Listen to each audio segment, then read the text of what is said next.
Bangabandhu Sheikh Mujib medical কলেজে আগুনটা দিছে, এটা বহিরাগত, এটা স্টুডেন্টরা না। কারণ স্টুডেন্টরা একদিকে ব্যস্ত, অন্যদিকে এদেরকে ঢুকানো দেওয়া হয়েছে। এটা আওয়ামী লীগেরই কাজ। এবং আওয়ামী লীগ আসলে এটার পরগাছা। আওয়ামী লীগ মানে পরগাছা। পরগাছা মানে বলতে কি, এদের কোনো নিজস্ব সত্তা নাই। আমার বয়স যখন 7-8, আমি তখন থেকে আওয়ামী লীগকে চিনি।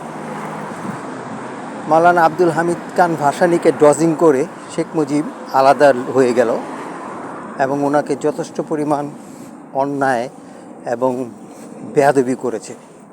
মাওলানা আব্দুল হামিদ খান ভাসানীকে সিলেটের লোকেরা পীর সাহেব বলে। জানি না কেন পীর সাহেব করে, ওদিকে আমার কোনো ধারণা নাই।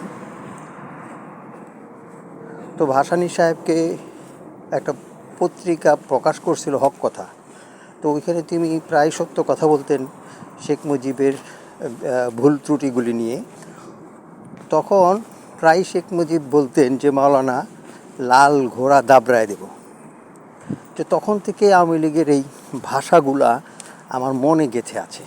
আরও শেখ মুজিব সিরাজ শিকদার সম্বন্ধেও কথা বলেছিলেন, কোথায় সেই সিরাজ শিকদার। তো শেখ মুজিব থেকে আরম্ভ করে যদি আপনি একটা সন্ত্রাসীর পূর্ণ ইতিহাস জানেন, তাহলে সন্ত্রাসীরা বেশি দিন টিকে থাকতে পারে না। কিন্তু বাংলার মানুষরা আওয়ামী লীগের পূর্ণ ইতিহাস জানে না। জানলেও তারা স্বার্থের পকেট ভরাতে তারা বলে না। আমরা যারা মধ্যপন্থী লোক, যারা আওয়ামী লীগও নয়, বিএনপিও নয়, জামাতও না, আমরা সাধারণ মানুষ। কিন্তু আমাদের নাক কান চোখ যতটুক খোলা থাকে, পলিটিশিয়ান লোকদের তেমন খোলা থাকে না। যে কথাটা বলতেছিলাম, বঙ্গবন্ধু হসপিটালে যে আগুন দিয়েছে, এটা বহিরাগত। আপনাদের নিশ্চয়ই মনে আছে, যখন নাকি ভারতের ররা, এরা এত বেশি শয়তানি বুদ্ধি, এদের শয়তানি বুদ্ধি জগৎ সেরা। একটা উপমা আমি দেই। আমি কোনো উপমা ছাড়া কথাবার্তা বলি না। এই জন্যই বলি না, আমি মানুষের মনের কথাগুলি বহিঃপ্রকাশ করি। এটা আমার কথা না। আমি জানি আমার মন, আমার বিবেক, আমার চিন্তাধারা, আমার দৃষ্টি সমস্ত বাঙালিদের একই দৃষ্টি, একই চিন্তাধারা। যাক, আসল কথায় আসি। ভারতের শেখ মুজিব ভারতের দ্বারা প্রতিষ্ঠিত। শেখ মুজিবের কোনো আলাদা কোনো বৈশিষ্ট্য ছিল না। যদি শেখ মুজিবের আলাদা বৈশিষ্ট্য থাকতো, তাহলে আব্দুল হামিদ খান ভাসানীর চেয়েও উনি একটা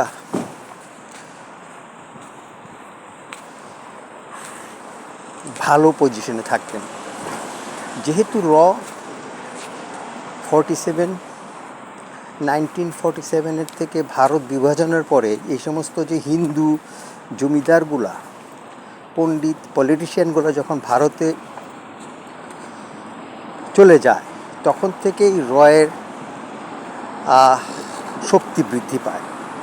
কারণ তখন পাঞ্জাবি, ওই বিহারি ও হিন্দি, এই সমস্ত পুরনো ছিঁড়া খেতার মতো চিন্তাভাবনা নিয়ে অগ্রসর হচ্ছিল। কিন্তু 47 পরে বাঙালি হিন্দু জমিদাররা যখন ভারতে চলে গেল, তারা রয়ের হাত ধরল এবং সুযোগ পেল যে বাংলাদেশের ইতিহাসগুলা, বাংলাদেশের প্রেক্ষাপটটা ওদের ভালো মতো রপ্ত হলো।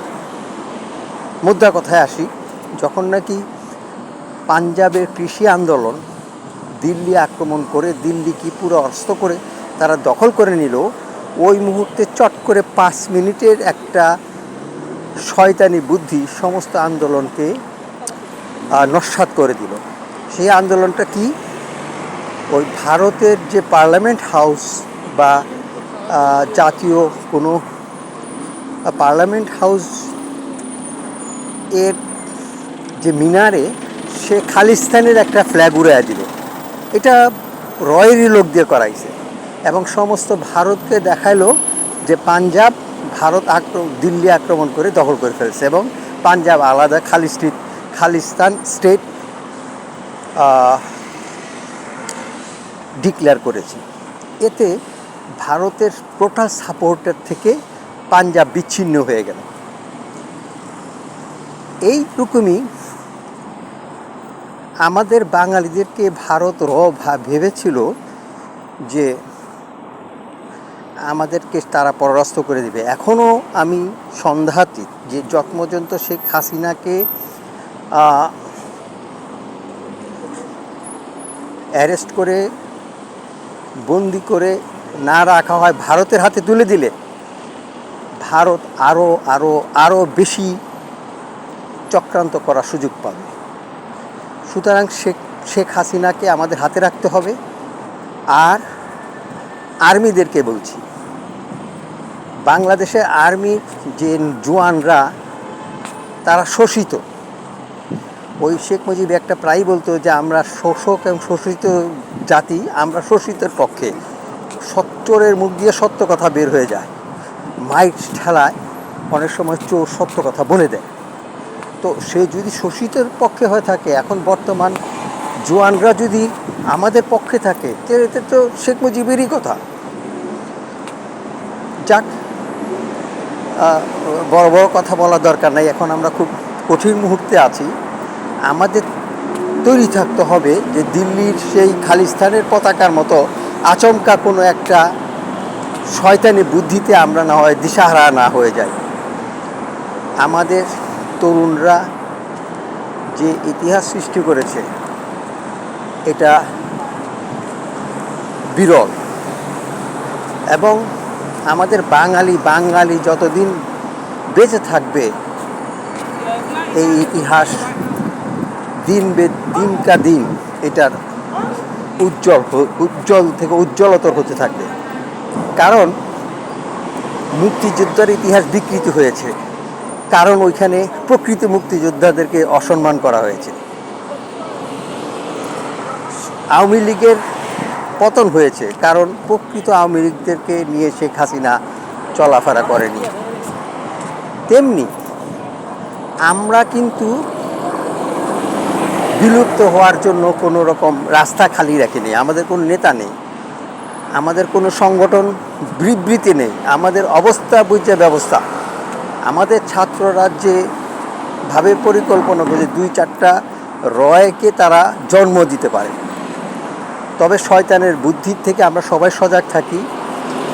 আমাদের কারোর প্রতি আমাদের বিশ্বাস রাখা চলবে না, কারণ আমাদের বিশ্বাস, প্রতিশ্রুতি, আমাদের অঙ্গীকার সবাই ভঙ্গ করেছে। এখন আমরা কাউকে বিশ্বাস করি না, আমরা নিজেকে ছাড়া কাউকে বিশ্বাস করি না। সুতরাং